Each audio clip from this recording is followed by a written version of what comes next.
But without further ado, thank you, Sarah, for joining us this evening. It's been a while since we've actually seen her in person. We first met Sarah. Rodney partnered with the Salvation Army Kroc Center, and we conducted a CERT class for their emergency disaster services team. Um, I am not the expert, so I'm going to defer to Sarah, but that's how we met her. Uh, the Kroc Center located in Kapolei. She is a volunteer, and like I've already shared, she deployed to Louisiana following Hurricane Ida. And Sarah, you can take it away if you wouldn't mind introducing yourself and kind of you also have an emergency management background.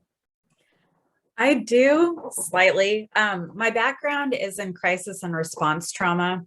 And from there, it paired well with emergencies because there are a lot of people who that is their big trauma, as it should be. This is my 5-year anniversary of volunteering with the Salvation Army. And this is my 8th deployment. And each time it gets a little bit longer, and each time my job is a bit different. I will say that this particular disaster was by far the hardest emotionally and physically, not so much in the work that needed to be done, but the damage that was created. So it was the second biggest hurricane to hit landfall in the state of Louisiana. And it also happened on the 16th anniversary of Katrina, of it hitting landfall. So for some people who had already been there for Katrina, it just sent back a whole bunch of flooded memories, a bunch of PTSD type symptoms. And then the way that it hit, you were talking about with the radios, when I got there, it had already been 3 or 4 weeks and there was still no power. When I left there at 6 weeks later, there were still 9,000 people without power, and power's everything. So even finding my batteries were draining on my phones, my backup charger batteries, because they were constantly searching. We couldn't get communication through. So we really had to count on the information that we were given at the beginning of the day, that it was going to hold true when we actually got out to a location or a site. And often it was a gamble. It was a 50-50. But there was a lot of things learned. A lot of people helped. Salvation Army fed over 300,000 people in 6 weeks. And that's just lunch. That's not breakfast or dinner. There's other organizations coming in that would take dinner. And then there were boxes that were giving out at different distro sites that were kind of like portable breakfast or like a box breakfast. So I did a PowerPoint. I am not a techie guru, so we're going to do a hope and a prayer. It goes through. But if you have questions, if you want to keep them, or I don't know, Pono, if you want to keep track of the questions and then I can answer them at the end, or if you want to jump in and you see something, then I can stop and tell you. But let's see how we get going with this. Okay. Let me know if I got issues, okay? Okay. And folks, feel free to drop your questions in the chat and we can catch them there. Yeah.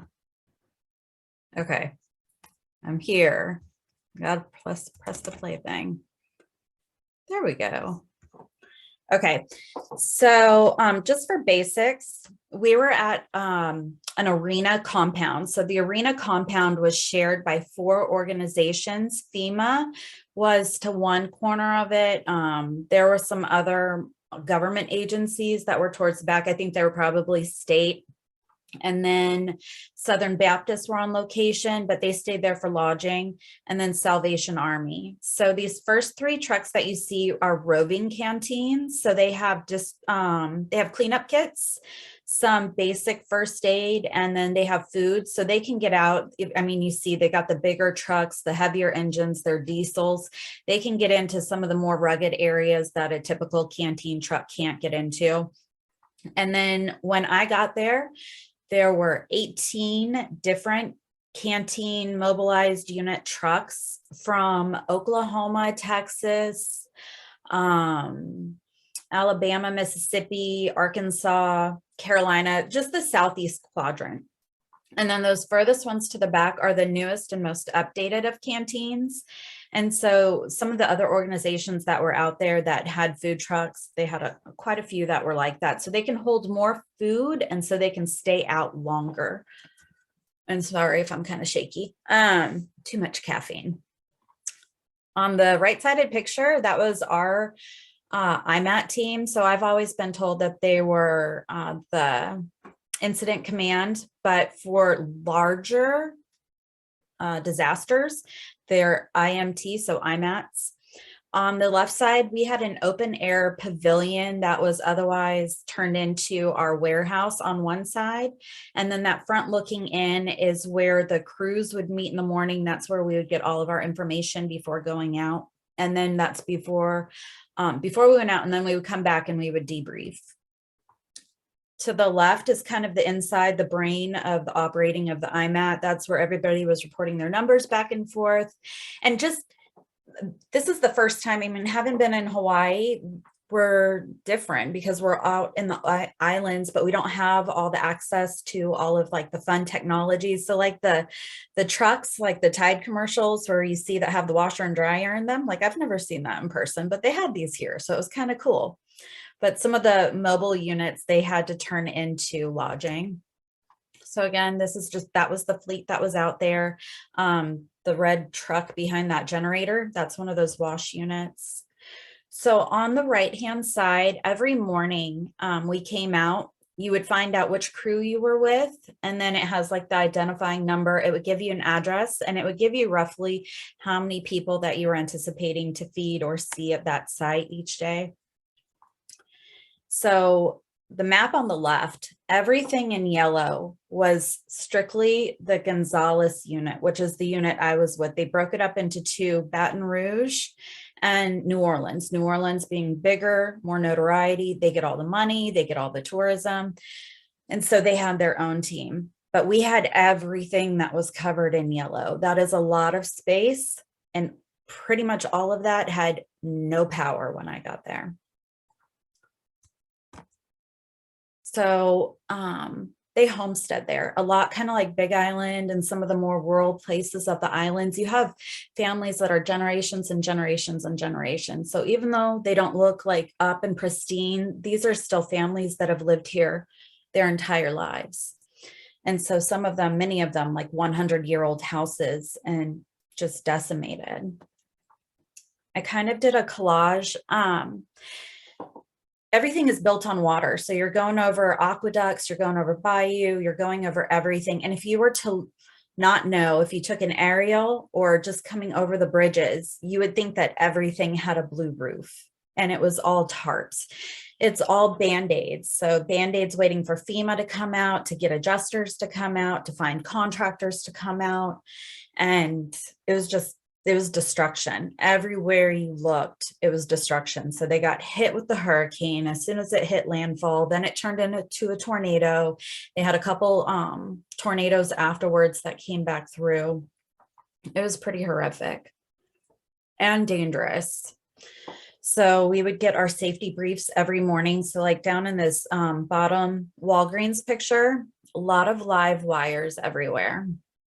McDonald's, their M's don't stand up. Somebody should probably report that. I started my own little album that had like all the messed up McDonald's signs. But you can see, I mean, just gutting everywhere, nonstop work. And then I love the signs. Some people kind of get freaked out by the signs, but I used that when I went out and I was doing the emotional and spiritual care counseling. They're just such a strong people. They've been hit with so many of these storms, but this one was, for some families, may have been the needle that broke the camel's back, where they had family businesses, that shrimping and oysters, you know, they're on the water, much like Hawaii. A lot of businesses operate off of the water with fishing and just family hereditary traits and skills learned. And you know, I didn't really see them crying. It was just like, we're going to get back up. We're going to do it. And it was a lot, probably my tears, but everybody else's, how do we help you? How do we help you? But amazing people. Again, like I said, this was the second most deadly hurricane to hit landfall in Louisiana. So the one on the left was from beginning to end, the trajectory of how it came in.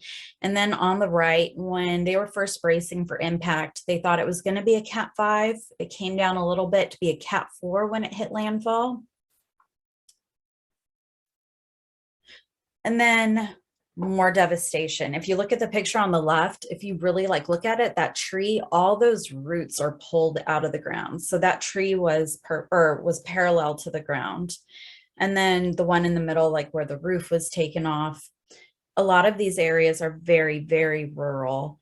And so I would say that they're actually fairly strong in their infrastructure, a lot of concrete, a lot of metal, but you would not have known the difference. This one hurts me. So this is a school on the right. That's their roof that was completely taken off.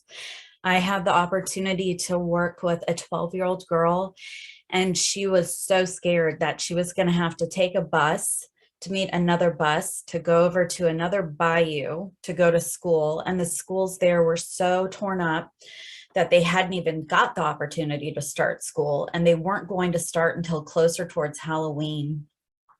But because of limited resources, and that's not the first priority in the restructuring, they were going to have kids going to school in the morning and then different kids going to school in the afternoon, and then they were going to open up Saturdays for school also.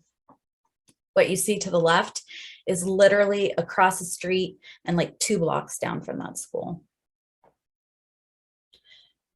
Because the closer you get towards the water, they're prepared. I mean, they've lived through these storms before, so a lot of the houses are built up on the stilts. So this one you can see where part of the front of theirs came off, and off to the right where things are just kind of tossed over to the side. Those boats are normally supposed to be in the water. They were not in the water. This was one of the distribution sites. It was kind of fascinating. So security is a big risk. It's a huge endeavor anywhere you go. So they brought over National Guard from neighboring states and deputized them for the day to have them acting as in place of marshals and in conjunction with state highway patrols. So they were giving authority, but they came in. You can kind of see this white tank truck. It was propane. So there was another organization that donated it. So while I was there, it filled up, and they had 3 different truck turnovers. So these other 2 pictures, the one at the top, you see the cars going back and down the road. It went down 4 blocks, then it turned, went another 3 blocks, and came another 4 blocks in of people just waiting to feed through, because that's what they were living off of with no electric. It also was a distribution site. So Team Rubicon was out there. They were taking information as far as when to be able to go out and muck and guck. We were giving out cleaning containers. Lots of organizations that I've seen, especially since Hurricane Harvey, have gotten really good. The great big containers, like paint buckets, they fill them up with all kinds of cleaning kits, and then they hand those out with mops, with the mop heads, and it comes with extra mop heads and sponges. It's the basic, but it's more than what you can find at Home Depot or Lowe's or Walmart, because half of those were hit as well. Friends I made along the way, Catholic Charities were down from New Jersey. The woman in the blue, the younger one, her daughter is the one that was very concerned about going back to school. This was their church that they used the inside where they would normally give their sermons to turn into like a donation center, so people can go through and pick out their own things. And then my guy to the left, he had like 3 different roles. And whenever he was around me, it was usually to carry people's merchandise back to their vehicles, because I believe in using everybody. If you are capable of helping, I find work. This was a distribution center, so they would feed in from one side and come out the other. It was really beautifully orchestrated. So you had National Guard out there, you had Salvation Army out there, and then depending on the day of the week, it was set up at the EOC what other agencies would come in. So whether or not it was like the Awanas Club or the Lions Club or what have you would come out, and they would either help with meals or ice or whatever was being distributed that day. This was at another distribution site. It was so muddy, and then it started downpouring like every single day. It rained, but not like Hawaii every single day rain. This is like you're soaked, and I left my tennis shoes there because it was so gross. kind of rain. And then you have the spirit. And I love the spirit of the people, because with that, you can instill hope. So these guys, they set up a truck bed and they had speakers, and they just drove up and down the streets and up and down the street to everybody that was stuck in traffic, playing Cajun music. And I got to be educated on the Cajun Navy. This was still more areas just hit. My partner that I was with, so you never go out by yourself ever. And sometimes, depending on who's in charge, they might convince you that you're too far thin, that it's okay. It's not okay. You never go by yourself. But the one that he was pointing to, it kind of killed him. It had like this play set to the one side, and you knew that kids were there, and like the other side that's kind of cut off, you could see like a kid's crib. It affected you. But all the roads, I mean, everybody was working hard and their due diligence waiting for it to come and be collected. More live wires. I don't think that I came across too many stoplights that were actually working. So that was another boat that wasn't where it was supposed to be. This man, he was outside. I mean, bless his heart. He was out there. He was chopping down those little trees. It was so exhausting. Like, I felt bad watching him, because you knew he was going to be out there for a while. Trucks that were flipped over on their sides. So down, they have an area called the Grand Isles. And if you actually like look at a map and you see the Delta, the Grand Isles is down at the very end of it. And it's been luxury. It's been vacation spots. The entire area was hit so hard that only one building was left standing. And the state has decided that they're not even going to bother to go down and rectify anything. They're just going to wash it off and be done. And we found out about that before the actual families found out about that. And it obviously makes people angry. That's their homes. But yeah, it was hard. So this second picture, it's funny, not funny, but sometimes you have to find the funny to be able to get through. But the name of that boat is Trick Daddy. And that's like the worst trick ever, putting your boat up between two trees. Not cool. And then another McDonald's, and the whole side of it was messed up. This third one was a Sonic, and this fourth one, from where I was at in Gonzales, which is about 45 minutes southeast of Baton Rouge. So that was the last big hub before he started spreading out into the rural areas. It was nothing but electric trucks. And I had friends that were coming in from California driving their trucks. Nevada was out there. I mean, so many trucks just trying to get some of those power lines up. And that's all you saw.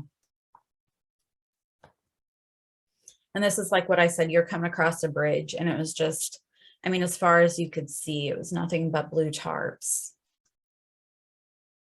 Another tree pulled out of the ground. I got to talk to the homeowner of that house on the bottom. That's not his tractor thing. That came from somebody else's property that made its way over there. So the canteen trucks, they have the Cambros. So they have heated ones and they have the cooling ones, hence the red and the blue. But it's the Southern Baptist provided our food. So we met at a neutral location, and then they would have the food cooked and prepped, and it would go into these containers for safety. They have to be checked by state regulations, federal regulations. They have to meet the heating and cooling requirements, and then they get loaded onto the trucks, and then the Salvation Army takes them to whatever distribution site or canteen site. And then coming back, these pictures on the left, again, we're out in the middle of nowhere, so we don't really have any electricity. Water's an issue. So this is a makeshift cleaning station. So you'd have your first station where everything would get rinsed out and cleaned, a second set where it would get washed again, a third set where it's going through a bleach cycle. Then there's like the special cleaning solution that is being required with COVID. So then it would go to another fourth station before it was finally rinsed again and then stacked to air dry. And then at the beginning of every day was business. You got your distro where you're going out to safety, inspection, COVID, all of that. At the end of the day, we had a debrief just to kind of go over information so it could get passed up a food chain, but also like ESC, they would sit and they would talk to each person, whether a volunteer or a worker or whomever, to go over what it was that they had seen. Some of it, it's just so emotional and you want to do so much to help. I don't think anybody would really be in this type of work, whether it's preparedness or recovery or any of it, if you didn't have a heart and you didn't care. And you can care so much that it hurts. So sometimes just getting to talk it out is really good therapy, and it keeps your momentum going. And then these are two of our ESC workers who are actually having a debrief with each other at the end of the day. And this was just a little bit about NGOs. So I don't know, I'm assuming, sorry, about who knows what about NGOs. So NGOs play a huge, huge role in disaster preparedness, response, recovery. So anybody want to take a guess about how many NGOs are in the US? Anybody? Does There's anybody have a count? 892. That's such a good number. No. There's over 40,000 recognized national NGOs. There's something closer towards like, I was 100,000 when you start bringing in the grassroots type at the different state levels. What PPE COVID-19 rules did you have to follow? So we had to do the temperature checks every morning. We have multiple people to one room. So it was like, if you were lucky enough to get a hotel room, it was one there. If it was a shared trailer, it was 2 versus 4, and trying to keep distance. Everything had to be cleaned with a special solution that was required by the state. Temperature checks had to be recorded. The basic things, as basic as you could keep it. You had to maintain wearing gloves. You had to keep a face mask on. You definitely had to do that if you were preparing food, serving food.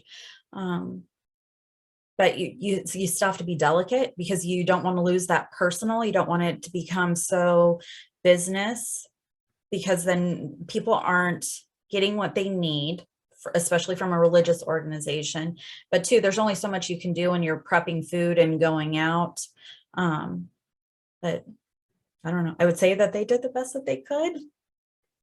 Does that help, Rodney? Yep, absolutely. Okay. It's pretty much everything that you'd have to do at a business, you would have to do here.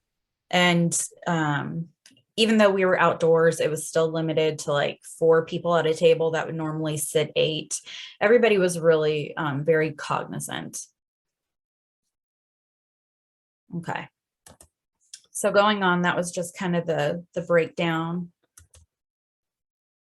of the process. And then this was Salvation Army. It's just contact information, but at the top, it tells specifically from Gonzales, where I was at. This was after 1 month on how many things were given out. It also gives some contact information if anybody's interested. And you can also go Google disaster Salvation Army, and you can look up any disaster over the course of time that they've been a part of and still pull up articles. You can pull up different information to see how they're helped.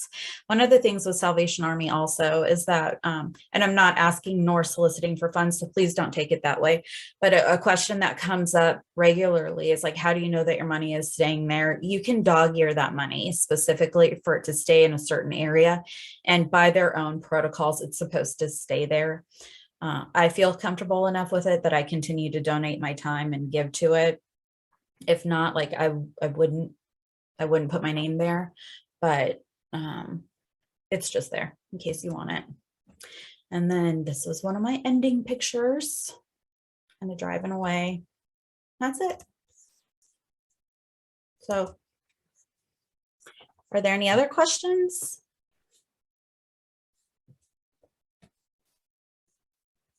Rodney, go ahead. How did you feel about the crisis response as far as the CRS and CISM and other things in reference to psychological treatments, mental health? It's kind of hard. So this one, like the area that I was talking about where the state wasn't going to come back in, the government's not going to come back to Grand Isles. I was in a grocery store. So I work 12 to 15-hour days when I deploy, and I work consecutively the whole time that I'm there. And I went into a grocery store because I was getting a snack or something, getting ready to go to a site, and I had a t-shirt on, and this man came up from behind me, totally caught me off guard, and started he was irate. He was berating me that we weren't going to do anything, and who was I to be down there, and what kind of help was I going to be offering, because they started hearing that some of the organizations were going to be moving out. And I thought one of my teammates would kind of like come help me out with the expression on my face, and they did not.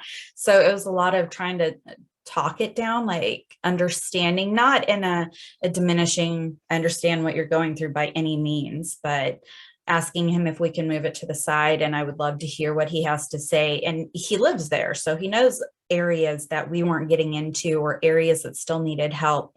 So, in trying to maintain that calmness and not increase the hostility, I pulled out my phone and I asked him if it was okay if I started making notes of the places that he was telling me, if I could take that information back and feed it up my pipeline, that I was just there as a volunteer, that I'm not even from there. So it was great that he was giving me information. So I felt like some of the CISM training I had was useful in that capacity, but that was really the only time that I had an issue. I'm really cognizant, because desperate people do desperate things at desperate times with desperate measures. So it was more or less reminding them of how strong they are. Louisiana is a strong people. They've been through hurricanes before, and they've come out, and just some of the grit that they've been through just continues to let their people shine. And I think that's the big thing, is reminding them of that hope, reminding them that really of their region, of any region that you deploy to, that there will be a prevalence, that they will come through it. But you can also carry with you information to other contacts, organizations that are there locally, their grassroots, that will be there even after the other organizations leave. So I know that I carry things like that with me. And also, I always just, for my own, I always carry candy, hard candies, because a lot of them too usually have kids with them. So they're easily frustrated. They're easily tired. And so even if you're nice to the kid, somehow it changes the tone with the parent, and then it makes them more likely to talk. And people they want to tell their story. And that's part of the healing process. The more they tell their story, the more they become a survivor versus being a victim. Thank you. I see hot mics from, we'll go to Wayne and Lynette first, and then Alice. That was a mistake. Mistake. Oh, okay. Alice, you had a question for Sarah? Yeah, I was wondering, in your time out there, sort of in the field, what your observations were about the communications that modes that were available or were in use, and how people were able to keep in touch with each other. So honestly, the best thing that I found at any of the disasters I've been to is WhatsApp. It's great for communicating with your team.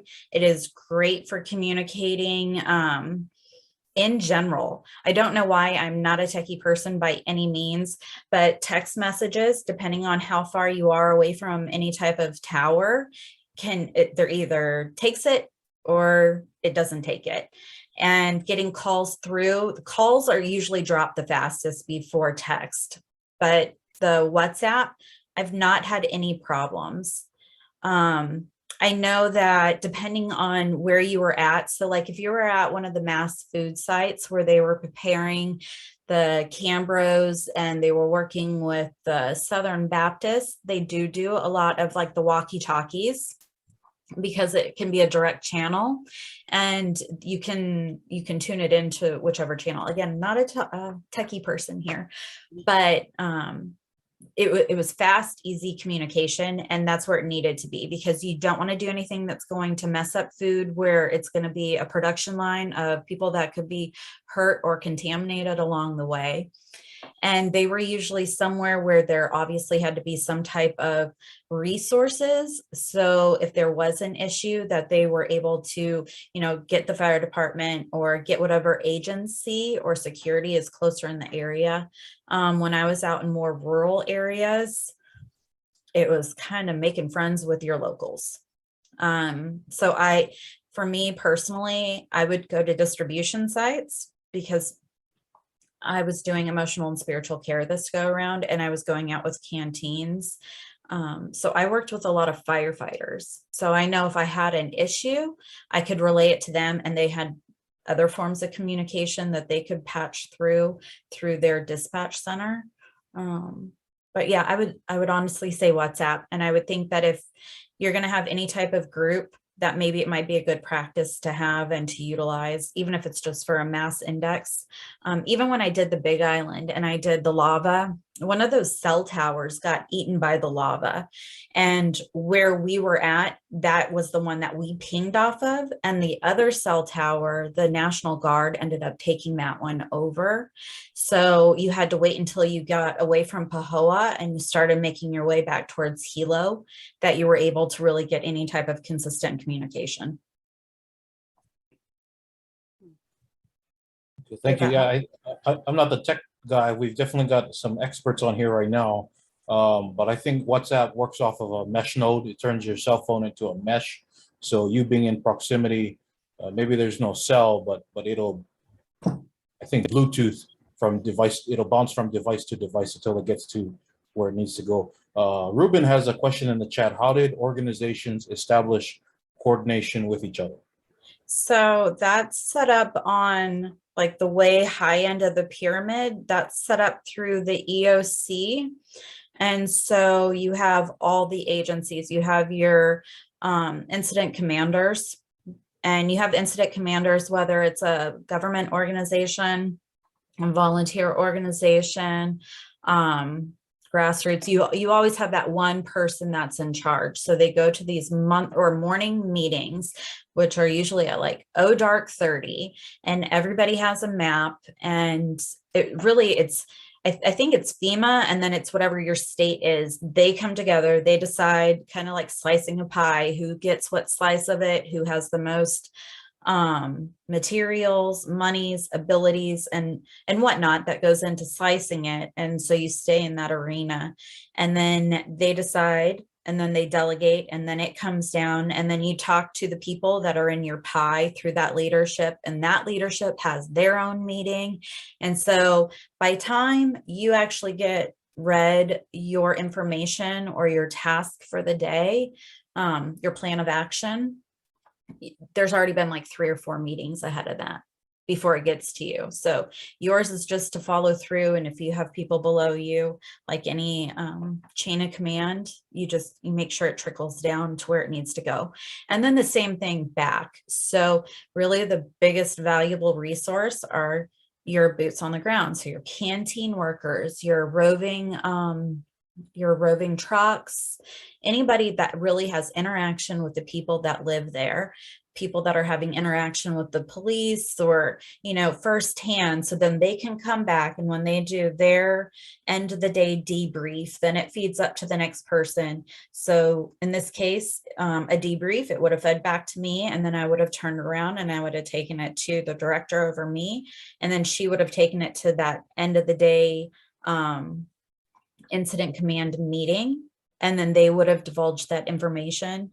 So that's really big, like canteens, because canteens are feeding people. So that sheet that comes out every morning, and it's got the name of the crew, and the name of the crew could be whomever. It could be multiple states in one truck, and it's got the truck number. And then it will say, okay, so you're feeding anticipated 500 people today. Well, if you fed 500 people and you ran out of food in the first hour and a half, which did happen multiple times, then they can come back and they can say, hey, that wasn't enough. But if you have this other location and they were slated for 400 people, but they only fed 100 people, well, then at the end of the day, that gets told to me, I can feed that back. So then the IC knows, oh, well, maybe we should then estimate for 150 just in case, and we can take that extra 250 and relocate it to the area that ran out of food. And so that's their job. That's why inside the command center, it had the brain, it had all the markings on the whitewash board, and it had the map so that they know how to redistribute it every day. That's why those hours get so long. And really at their level, they're doing 15 to 17 hours a day because it's just a constant moving puzzle piece.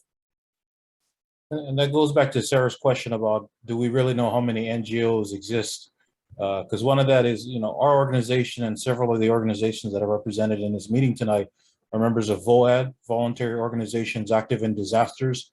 It's the one federally recognized as to coordinate volunteer organizations. I know I butchered that, but Red Cross is a member, Salvation Army is a member organization, Southern Baptist, the Island Preparedness Group, Hawaii Kai Strong, Aina Prepared. So VOAD has a seat in the county and the state EOC, and volunteer organizations sit next to county agencies or state agencies, and that's how that coordination happens. In fact, Victor Leonardi of the Salvation Army is I think he's on Maui or the Big Island. He's Big Island. The chair of VOAD, Hawaii VOAD right now. Sarah, I do have a question about, might be kind of basic, but how do you mobilize? I'm interested in finding out how you're taken care of as a volunteer. Who's financially obligated to pay for all the things that you need. I know you talked a little bit about lodging, but kind of about how you eat, how you sleep, and all that. Okay. So that goes back to like why I stay pretty much with Salvation Army, that everything is taken care of. So for basics, I have a profile with the Salvation Army, and you can go, like I said, to that link, the Disaster Salvation Army, and you can create your own profile and you upload what your credentials are, or even if you don't have any credentials, and then they will work on getting you trained or those credentials. Typically though, I have only ever deployed, except for the Big Island. The Big Island, I went from beginning to end. I went every single month. That was like 5 months.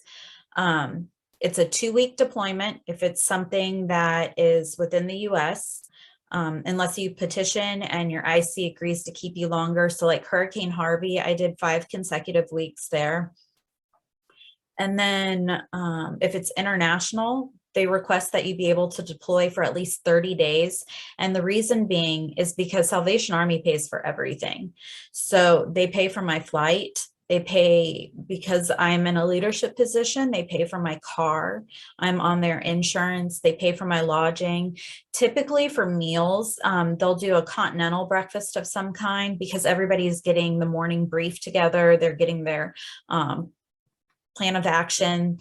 They're getting all of that together. So that way there's also that congregation. Lunch, if you're going out with a canteen, you can eat whatever is on the canteen, though you eat last to make sure that you are there serving the people that you're intended for. But really, if there's been anything that's come out of pocket, there's forms. Everybody has special forms. And so you fill it out and you itemize what it was for. If Pono and I went and we got lunch at McDonald's, I'm going to take the receipt. I'm going to say what team we were on, that we both ate lunch together, and I'm going to staple it. And then they call it the F&A, the finance and admin. You turn that into finance and admin every day. And depending on who your F&A is, they'll tally it. So you'll have your money reimbursement the next morning, or maybe they don't do it for every couple of days. And then you have up to 30 days when you get back from a deployment to turn in maybe any receipts that you lost, but you have to be able to document what it was for and who it was with. And it's not like, oh, I'm just going to stock up on some Red Bull. No, it's for specific meals and specific times. But even my luggage, I get reimbursed for that if I take it. But then that's part of that planning and training process. I'm not going to take a great big piece of luggage when I deploy. It's going to be something I can be responsible for carrying if I am lucky enough to get in a hotel and they don't have electricity or an elevator. Whatever I can carry, if it's a 6-story hotel, am I going to be able to hoof it up to the 6th floor with what I have? That's really how I dictate. Although I've never been in that circumstance, like, you have to prepare for that. That is the mindset. On one of my deployments, and it's more, I promise it's not to be mean, but to know your own abilities and yourself. I went on a deployment one time where somebody had a CPAP machine and they forgot one of the hoses for the CPAP. If you have to deploy with a CPAP, you need to really think if you're still going to be able to sleep, get that adequate need for your body, especially if there's not going to be electricity. Like, what are you going to do? Or if you don't have the ability to carry some task, and it will tell you in the training, if you can, stand for a couple hours at a time, if you can lift or carry at least like 20 pounds, because they are paying for everything and they are doing this. So they want to make sure that they're getting a return on this. And that's really like any business. That's not just specific for them. That's any business or corporation that's going to sponsor you and invest in you, that you're going to have a return of that investment. Thank you. Any other questions, Clem? Yeah, Paul, question to Sarah. Did you see any amateur radioactivity? I did Communication, anything like that? not. I did not, but I also wasn't looking for it. If I saw any, the last I personally would have seen any is actually when I was on the Big Island. For this, we were just too far widespread, so our days started super early. And like I said, I was doing emotional and spiritual care, so that's psychological first aid. And I wouldn't have really been around anything like that. That would have probably been more seen with like operations or logistics even, and possibly with the canteens when they came out and they're meeting with National Guard or they're meeting with the fire department that were even more rural. I only went so far because I was in a rental car and it was a sedan and everything was super muddy. But two, they were able to go out into more vast areas that I couldn't. Thank you. I'm not going to say it wasn't there. I'm probably pretty sure it was. I just didn't personally witness it. Sarah, kind of along the lines of that question, a lot of your pictures look like people were able to stay in their homes, obviously with tarps and things like that. Were you ever in view of shelters or mass care facilities? I know that's kind of probably Red Cross facilitated, but. So yes and no. What I really saw is that people, again, because they've been hit by so many storms there, I saw people pitching tents in their front yards. So people were pitching tents, or they were putting like air mattresses in the back of their pickup trucks so they could stay on site, so they could start cutting down stuff. I mean, people still had to work and still finding work, and you have to wait for FEMA to come out and before you can get assessed. So it's like anything else, if your house catches on fire or you have an accident, you have to get your report, and you have to have the report in order to be able to submit it to insurance, in order to submit it to claims. And they're not going to come out if your area hasn't been cleaned up enough. I know that there's certain rules on it. And so several of the people that I did talk to, especially some of those pictures that have the boats, they were down on the bayou. Some of the guys that I talked to, their house had been hit multiple times in the past like 30, 40 years. And they're like, yeah, every time we do, we just pitch the tents. I'm like, that is some tenacity. I'm impressed. And some people, they were more worried about their boats because their boats are their livelihoods. So I don't know that I necessarily saw any shelters. I mean, the places that you would have had shelters at, they were nailed. This was not a small storm. Some of the fire departments, I mean, completely gone, leveled. And they had to take fire trucks to get out of the way.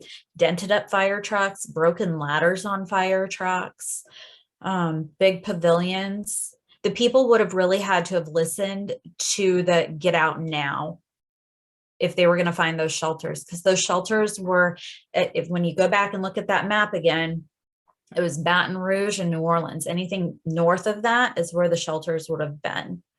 I do remember hearing about shelters, but anything south, that was going to be where that storm was hitting. So, yeah.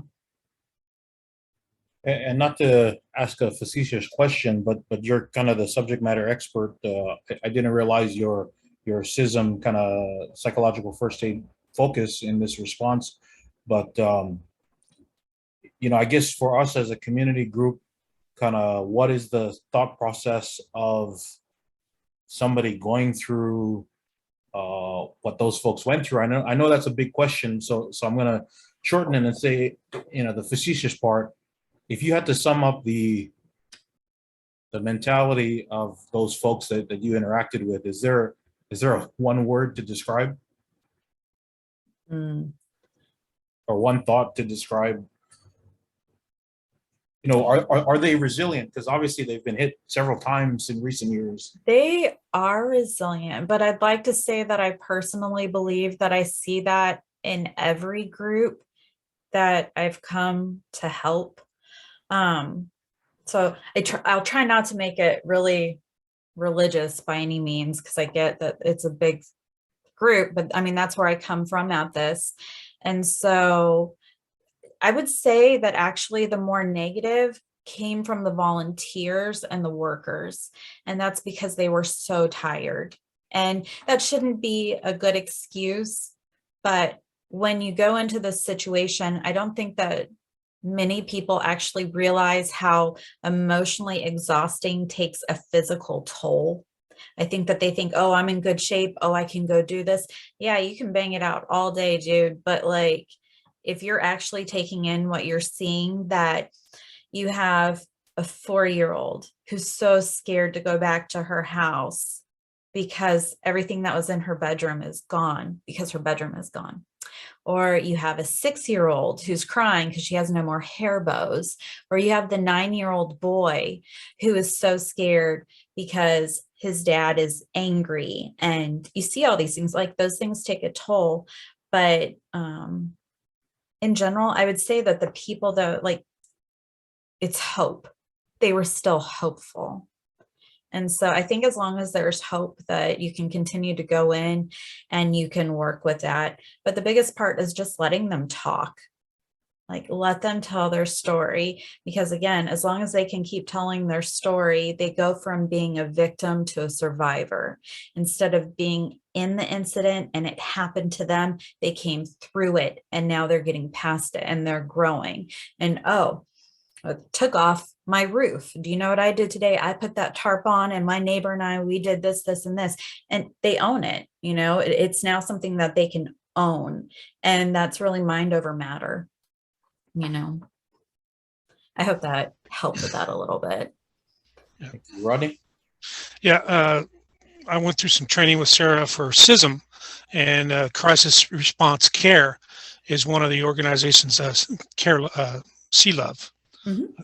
And they did, at that time it was pre-COVID, and they taught exceptionally well about how to be a listener and understand what's going on with the emotional care side of the fact. And similar to what we teach, psychological first aid and CERT training, because you have two sides, like Sarah said. You have the actual responders, and then you have the people that have survived the incident, and you have to have both tracks on it.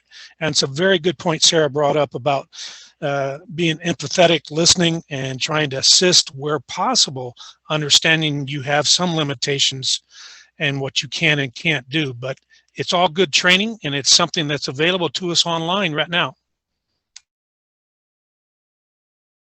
So pinging off of that too, I know Caleb is still, if that's still what you're talking about, Rodney, that they're still doing their training. So keeping busy during COVID, and their trainings are free. They are nationally recognized, not accredited, but recognized. And I've done 122 hours in the past year, but it keeps you current, it keeps you relevant. And especially, as these disasters are coming and they're heavy. And I think it's just good application to continue to practice, because even though we're online, you can have your breakout sessions and they put you in for a certain amount of time, similar to the SISM trainings, and where you have an incident and you practice back and forth, and it's from all across the country and every level, from beginner and novice to people I would never want to be in their shoes, to what they've been through. But what a great resource and opportunity. So you can go on to K-Love trainings, and you can sign up for those as well. Pono, I sent you an email in reference to it. Yep, thank you very much. I know there are a number of different agencies that offer similar PFA or SISM training. So yeah, hopefully we can connect the group. But I know there's a lot of things all over the place. I for one, cannot do what you do, Sarah. My mind is so operationally stimulated that I would be scared to talk to somebody. I was scared this go around, because normally, even though that's my background and that's my training, when I've done the disasters, I've done logistics, I've set up distribution centers, I run warehouses. I have more pragmatic skills that don't require the same type of finesse. And so for this, it's so much harder, because you can really screw somebody up. I mean, for the rest of forever, if you're laissez-faire about it, or if you just feed too much into the victim side. And that's why they call it psychological first aid. It's not I'm supposed to sit there and counsel you through this. I sit there and I'm going to put a Band-Aid on it. And that Band-Aid is that empathy. And then you can tell, for the most part, not all the way, but if it's imminent that you need to go call somebody, another resource, and get psych involved, especially if there's harm, if they're making comments that allude to somebody else getting hurt, and you have to contact like cops or something, versus somebody who's just like, I just need to talk, or I got to tell you what I just went through. And that listening ear, it cannot be undervalued, because it really can make or break somebody's ability to get through the disaster. Along the lines of training, does Salvation Army have its own training? What might you be looking at? And I guess I'll ask the question: do you have to be a member of the Salvation Army congregation to be a volunteer? Yes. No. So to be a volunteer for disaster, you're going to go through the do no harm training. It's standard for employees and volunteers.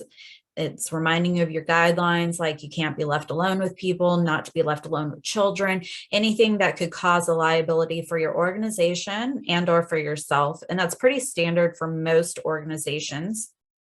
They're going to do a background check, right? We're not going to take you out.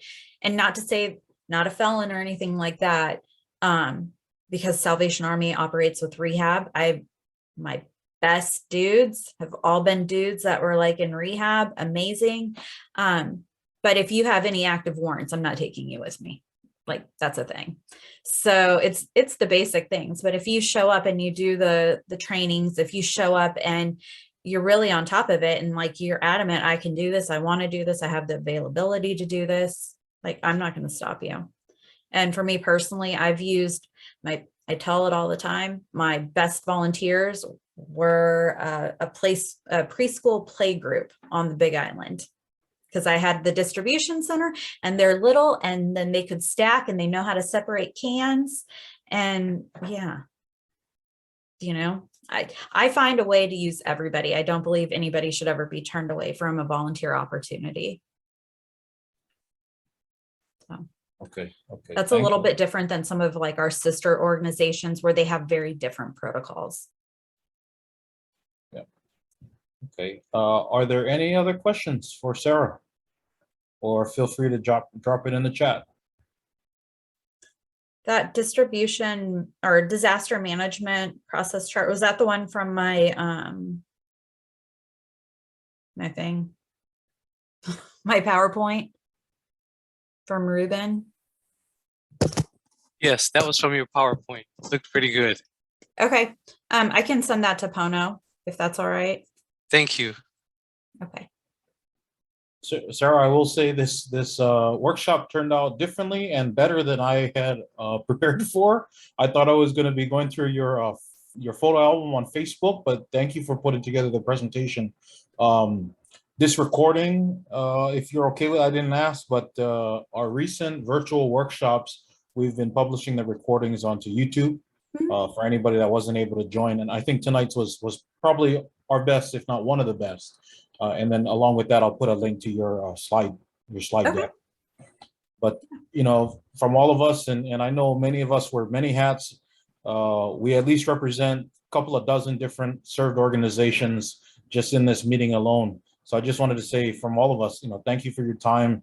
You know, are you still in our community? Okay.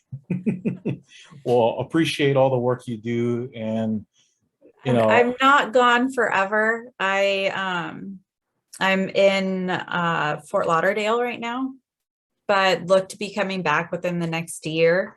But I've not been here that long, so I've been on island, and I'm still doing stuff on island. I'm just kind of doing stuff everywhere right now. You're at Fort Lauderdale, Florida? Yes. 6 hours ahead.